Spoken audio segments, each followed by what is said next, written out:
$99 billion in losses last year because of climate crisis. Not in America. $99 billion it cost taxpayers in America. It represents a blinking red code out there for our nation. Vice President Harris and I look forward to having a formal signing ceremony for this bipartisan infrastructure soon. But I'm not doing it this weekend because I want people who work so hard to get this done, Democrats and Republicans, to be here when we sign it. But we're looking more forward to having shovels in the ground to begin rebuilding America. And for all of you at home who feel left behind and forgotten in an economy that's changing so rapidly, this bill is for you. The vast majority of the thousands of jobs that will be created don't require a college degree. There'll be jobs in every part of the country. Red states, blue states, cities, small towns, rural communities, tribal communities. This is a blue-collar blueprint to rebuild America, and it's long overdue. I'm also proud that the House took a big step forward to pass my Buildback Better Act, which for the week of November 15th, they're going to be taken up. They went through the procedural mechanisms to ensure that occurs. Let me be clear. We will pass this in the House, and we'll pass it in the Senate. The Buildback Better Act will be a once-in-a-generation investment in our people, getting America back to work by reducing the cost of child care and elder care, getting millions of women back in the job who have to stay home because they cannot afford the child care or the health care for their parents, providing universal pre-K for every 3- and 4-year-old child in America, and increasing their academic achievement potential significantly, making health care more affordable, lowering prescription drug costs, tax cuts for working people and the middle class so that folks have just a little, I know you're tired of hearing me saying, my dad used to always say, as a middle class guy, we just need a little breathing room. It's going to reduce child poverty in this country, by the way, by 50%. We're already on track to do that with the child tax credit we passed in our last piece of legislation. And this bill is fiscally responsible. That's a fancy way of saying it's fully paid for. It doesn't raise the deficit by a single penny. And it actually reduces the deficit, according to the leading economists in this country, over the long term. And it's paid for by making sure that the wealthiest Americans, the biggest corporations, begin to pay their fair share. Again, you've heard me say it 100 times. Why should 40 or 55 corporations made over $40 billion in the last couple of years, why should they pay zero in tax? I said, I'm a capitalist, I'm not a socialist, but the bottom line is everybody should pay their fair share. Zero in taxes? Come on. And so, and keep my campaign commitment, it does not raise a single penny in tax for anyone making less than $400,000 a year. Say it again. Folks, no matter what they tell you, you're going to find out. This will not affect your taxes one little bit, and you may having to pay a penny more if you make less than $400,000 a year. Independent experts have concluded that these bills are the highest value investments that we can make to grow the economy. It's going to create millions of jobs, increase productivity and wages, and reduce costs, and generate significant and historic economic growth. Again, the press is here, the poor people have to follow me all the time. They've heard me say this a lot. We got out of the blue a couple weeks ago a letter from 17 Nobel Prize winners in economics. And they determined that it will ease inflationary pressures, not create them, ease them, ease those pressures. And for the economy, it recognizes that we face an inflection point. For most of the 20th century, we led the world by a significant margin because we invested in our people. We invested in ourselves. You've heard me say it 1,000 times. Jill would say, my wife says, any country out-educates is going to out-compete us. We invested in education. We invested in health. We invested in things that affect people's opportunities to succeed. We built an interstate highway system, which led to the best roads, bridges, airports, and transit systems in the world. These are the arteries of commerce that move goods from coast to coast quickly. That's why people decide to build facilities here in the United States. We empowered our companies to outcompete the world. And we created jobs and untold opportunities for our people to travel, to live, and to work. But somewhere along the way, we stopped investing in ourselves. We stopped investing in our people. And we risked losing our edge as a nation. I don't even think it was conscious, but this is what's happening. And China and the rest of the world are moving to catch up, in some cases, in certain areas, move ahead. Our infrastructure used to be rated the best in the world. Today, according to the World Economic Forum, we rank 13th in the world. The United States of America ranks 13th in the world in infrastructure. Come on. We used to lead the world in education achievement. Now, the Organization for Economic Cooperation and Development, OECD, ranks America 35th out of 37 major companies when it comes to investing in early education for childhood education and care. Think about that. Those of your parents know. You start kids early, you give them the basis, you give them the material to be able to go on. It's simply unacceptable when we're at 35. We're now turning it around in a big way. Any single element of this plan would be a fundamental change in America. But taken together, they're truly consequential.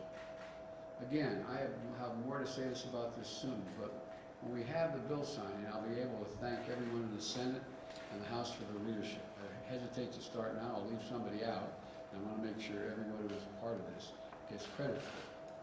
But for now, I want to quickly thank members of the House who worked so hard to get some of this done. Speaker Pelosi, Steny Hoyer, Jim Clyburn, progressive leaders, moderate leaders, Democrats, Republicans, they in fact worked together. It was like, as I saw, someone told me, my staff this morning, that on one of the programs this morning, they said, well, the sausage is made. It is a process. You all know it. You're all pros. You cover it. The American people have made clear one overwhelming thing, I think, and I really mean it. All the talk about the elections and what do they mean, they want us to deliver. They want us to deliver. Democrats, they want us to deliver. Last night, we proved we can. On one big item, we delivered. I want to close with this. For much too long, working people in the middle class of this country have been dealt out of the promise of America. That sounds like hyperbole, but I really mean it. Some of you may remember when I ran, I was legitimately, it was appropriate to be criticized. I'm not complaining about being criticized, but when I said I was running for 3 reasons. I wanted to restore the soul of America, bring back some decency and honor in the way in which we dealt with one another. The second reason was to rebuild the backbone of the country, the middle class. The wealthy are value added to the country, but they didn't build the country. Hard-working middle-class folks are the ones that built this country. They're the ones that built the middle class. They're the ones that built the backbone of the country.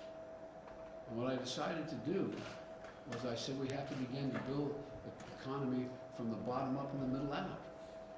Well, folks, that hadn't been the case. I'm so tired about trickle-down economic theory that I'm trickled out. The idea that, and I asked a rhetorical question, when the middle class has done well, when do the wealthy have never had that? When, any time, has the wealthy not done extremely well as well? I mean, come on. We've got to give working folks a real chance. A chance. And so, folks, there's an awful lot more to say about this, but today, I think, has just been a good day. It's time to deal folks back in. As you've heard me say it again, I make no apologies for it. These bills, in fact, are the 2 bills we're talking about, the Buildback Better bill, which we're going to be working on now, and this bill, are all designed to give ordinary people a fighting chance to begin to sort of level the playing field just a little bit, not punish anybody. I've long said it's never ever been a good bet to bet against the American people. Never. And that, what it really means is, bet on the American people. Give them a shot. Give them a shot. That's what these plans do. They bet on average Americans. They believe in America. They believe in the limitless capacity of the American people. If you look at the history and journey of this nation, what becomes crystal clear, not a joke, given half a chance, The American people never, ever, ever, ever, ever, ever let their country down. We're about giving them a full chance this time. And when we do, there's going to be no stopping us. I truly believe that 50 years from now, folks are going to look back and say, this was the moment, this was the period, this year and the next couple of years, when America decided to win the competition of the 21st century, to get in the game full bore. So my message to all the American folks is, let's get to work. Let's get this done. God bless you all, and may God protect your troops, and I'll take a few questions. To what extent did the election result help propel this bill to the finish line? And how were you able to bridge the gap last night between moderates and progressives? Well, you know, I'm not being facetious with the answer I'm about to give you, but I'm not going to be a prognosticator and make a judgment of how the election could or would have been different. Each state is different, and I don't know. But I think the one message that came across was get something done. It's time to get something done. Stop talking. Get something done. And so I think, again, that's what the American people are looking for. And I think it's a legitimate, and when you ask how we were able to bring things together, well, you know,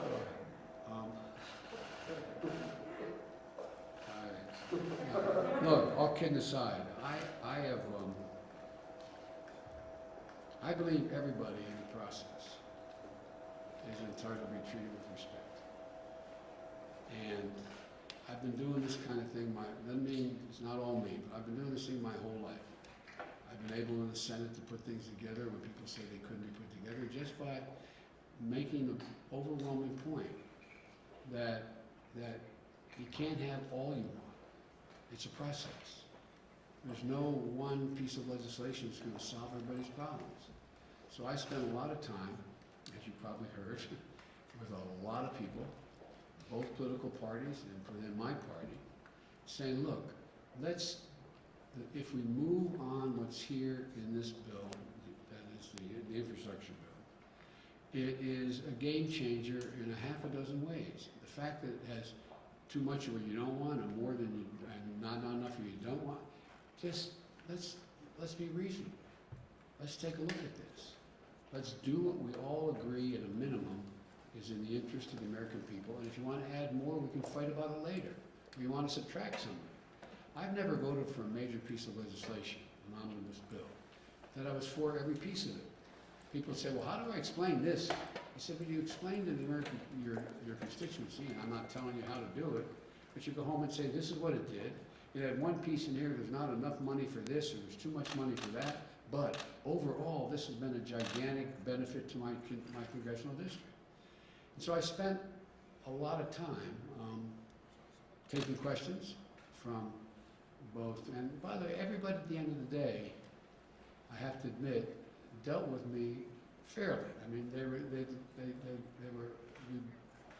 and part of the process, and it's probably more than you need to know, but part of the process is getting to know all the people personally again. I've been out of government for 4 years. I used to do this every day.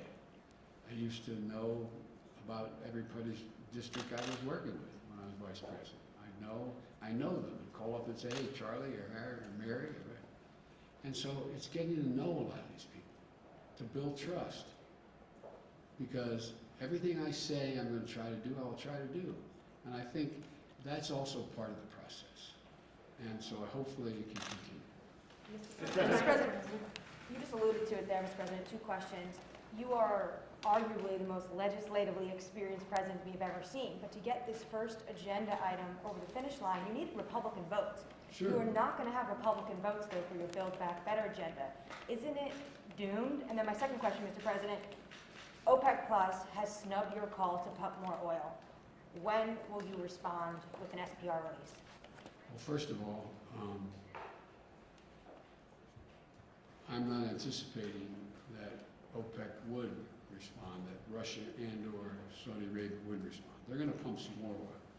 Whether they pump enough oil is a different thing. There are other tools in the arsenal that we have to deal, when I'm dealing with other countries at an appropriate time, I will talk about it, that we can get more energy in the pipeline, figuratively, literally speaking. And I don't start off with any assumption that I can't get anybody to vote for anything. And so, I mean it sincerely. I think what's going to happen is we're going to see what happens in the Senate and whether or not I need only Democratic votes, which is likely, which is a likely outcome. And the question is, can I get all of those votes? This is a process. And all along, you told me I can't do any of it anyway. From the very beginning. No, come on, be honest, okay? You didn't believe we could do any of it. And I don't blame you. Because you look at the facts, you wonder how this is going to get done. But I think there's a dawning on the part of a lot of people, whole elective office, that if you get some of this done, things are better for them as well as everybody else. And I'm sure there's some calculations saying, well, Biden gets this other bill, and he's going to be moving too fast, and it's going to hurt, the Democrats are going to be doing too well. That's why I think we have to try to figure out how to make the case across the board as to, there's a lot of things we have to tackle yet. So. Mr. President. Have you gotten assurances from moderate Democrats in the House and Senate that they are going to vote for your Buildback Better plan now that what they really wanted, the infrastructure bill, has passed? I'm not going to answer that question for you, because I'm not going to get into who made what commitments to me. I don't negotiate in public, but I feel confident that we will have enough votes to pass the Buildback Better plan. What gives you Mr. that President. confidence? What gives you that confidence? Me. Mr. President, you were forced to scrub paid family leave from your framework a couple of weeks ago. I'm sorry? You were forced to pull paid family leave from the framework you released a couple of weeks ago. The House is putting it back in. Can you keep it in this bill when it makes its way to the Senate? Time will tell. Mr. President, I'd like to ask you real quick, sir, where do you stand? You said last week that this report about migrant families at the border getting payments was garbage. No, I didn't say that. Let's get it straight. You said everybody coming across the border gets $450,000. So the number was what you had a The problem number I was referring to. Okay, Now here's the thing. sure. If in fact, because of the outrageous behavior of the last administration, you coming across the border, whether it was legal or illegal, and you lost your child, he's gone, you deserve some kind of compensation, no matter what the circumstance. What that will be, I have no idea. But you're okay with DOJ negotiating the settlement? President, two questions. You referred to China twice in your comments, and yet we haven't heard anything about the China bill, which is really the third element of what you're hoping to do here. It's been through the Senate, has not yet come up to the House, and it would seem that that is the one that is more key to our competitiveness. So I was wondering if you would talk a little bit about that, and then also tell us how you're feeling right now about the Iran deal, since it looks like you're going to go back to discussion at the end of the month. But the Iranians have made it pretty clear at this point they plan to rip up most of what was done so far. So are you into your plan B at this point? I'm not going to comment on Iran now. And in the China bill you're referring to, everything in good time. You got to get this through. The next thing is Build Back Better. So when do you plan to do that? Well, in order. I'm going to take one more question. Mr. President, can I follow up on paid leave, Mr. President? Sir, may I follow up on paid leave? Mr. President, Democratic Congresswoman Abigail Spanberger said of your presidency this week, nobody elected him to be FDR, they elected him to be normal and stop the chaos. How do you view your mandate after Tuesday's election losses for Democrats, and is she wrong? Well, Abigail's a friend. We had a long talk. She joked and said, and I have a picture, she said, I have a picture of Roosevelt hanging in my office, her office, okay? I don't intend to be anybody but Joe Biden. That's who I am. And what I'm trying to do is do the things that I ran on to do. And look, people out there are ordinary, hardworking Americans, are really, really been put through the ringer the last couple of years, starting with COVID. COVID has disrupted almost every family in one way or another, whether it's wearing a mask or losing a family member. You know, 750,000 plus Americans dead? 750,000. And so people are worried. People are also worried about, you know, coming up, and they don't understand them. Why is the price of agricultural products, and when I go to the store, why is it higher? What, like for example, if we were all going out and having lunch together, and I said, let's ask whoever's in the next table, no matter what restaurant we're in, have them explain the supply chain to us. You can understand what we're talking about? They're smart people, but supply chain. Well, why is everything backed up? Well, it's backed up because the people supply the materials that end up being on our kitchen table or in our life. Guess what? They're closed those plants because they have COVID. They're not. So it's a complicated world that people are facing. We've never faced anything like this before. I mean, I'm not saying it's the worst of every time in American history, but we never faced anything this sort of defiant of understanding of what's going on.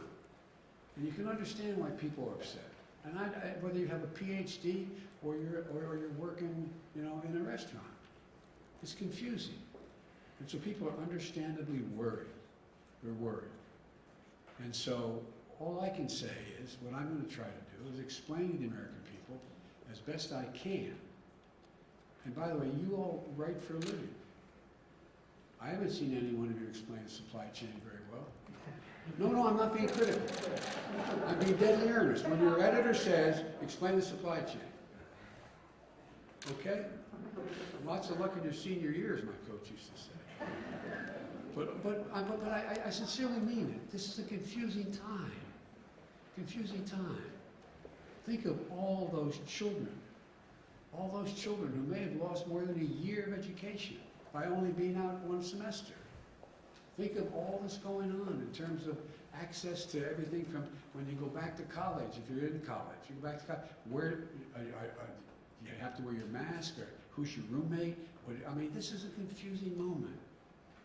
And it seems to me that my job as the President of the United States is to try to figure out, myself as well, what is most needed to put people at ease and let them know there's a way through this. There's a way through this. The world has never been here before. That sounds like hyperbole, but think about it. Think about it. This truly is one of those inflection points in history.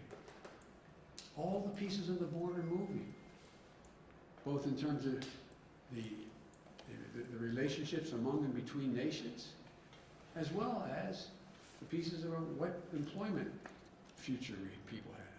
How do we do this? And so this is a confusing time, but I promise the American people, I have one focus. How do we give you some breathing room? How do we get you to the point where we take pressure off you so you can begin to get back to the degree of normality and we move to a different place? And this time when we move, by the way, everybody internationally uses Buildback Better now. When I use the phrase initially, people look at me like, Buildback Better. Well, what it means, we're the only country in the world gone through a crisis, that goes through a crisis and come out better than we were before the crisis occurred. That's building back better than it was before. This is a process. And I just, you know, we're going to see. Take it every day, every moment, one moment at a time. I'm going to get in real trouble. This is the last question I'm taking. You can decide who I'm pointing to. Sir, when do Americans expect to see the impact of the infrastructure bill? And when do you think the Build Back Better bill will be passed? By Thanksgiving, Christmas? I don't want to make your job easier. I don't want to give it. I know the answer exactly when it's going to be passed. And I know exactly how it's going to. When can Americans see the impact of this bill? So when Well, they'll see the effects of the bill, this bill, probably starting within the next 2 to 3 months. as we get things, shovels and grounds and the ground, and people being told they're gonna be working, doing the following things, and things are gonna move. It is a bill that's paid out over a number of years. And so, but the biggest thing it does is give people you're gonna have people going, oh, okay, well, I guess I'm gonna be able to keep my job, or I'm gonna be able to get a job doing that, or I'm moving. So I can't tell you that any of that with precision. If anybody can, then they ought to go into fortune telling. But it's going to be a provision, a bill that is going to have a profound impact over time. It's a little like, and I'll end with this, a little like when we first came to office. And a lot of this has to do with this lady right here, the vice president. It's not all me. I used to stand there and have to listen to the president. She's got to stand there and listen to the president, but she deserves an enormous amount of the credit. But here's the deal. When we came to office, we were told virtually by everybody, you can't get this economy moving. Remember when they told me there's no way I could get, 2 million shots a day into people's arms in the beginning. There's no way I get 200 million, so no way I could get the vaccine. There's no way, no way, no way. It's understandable. I'm not criticizing people who said that, because these things have never been done before. It's never happened before. And so we got to work. I agree, I am a congenital optimist. But it's because I really mean this. I have enormous faith in the ingenuity and the integrity of the American people. I'm not joking. I have enormous faith in them, because I'm convinced we're the most unique country in the world. Not because we're all so smart and the rest, but because we're the only country that's organized based on an idea. We really mean it. We haven't lived up to it. We hold these truths to be self-evident. All men and women are created equal. Basically, give everybody a shot. And I really have faith in the American people. I know we're divided. I know how mean it can get. And I know there are extremes on both ends that make it more difficult than it's been a long, long time. But I'm convinced, let the American people know that we're committed to enhancing their ability to make their way all do better. Thank you all so very much. Will Democrats have to go it alone to raise the debt limit? An update on the Fed chair?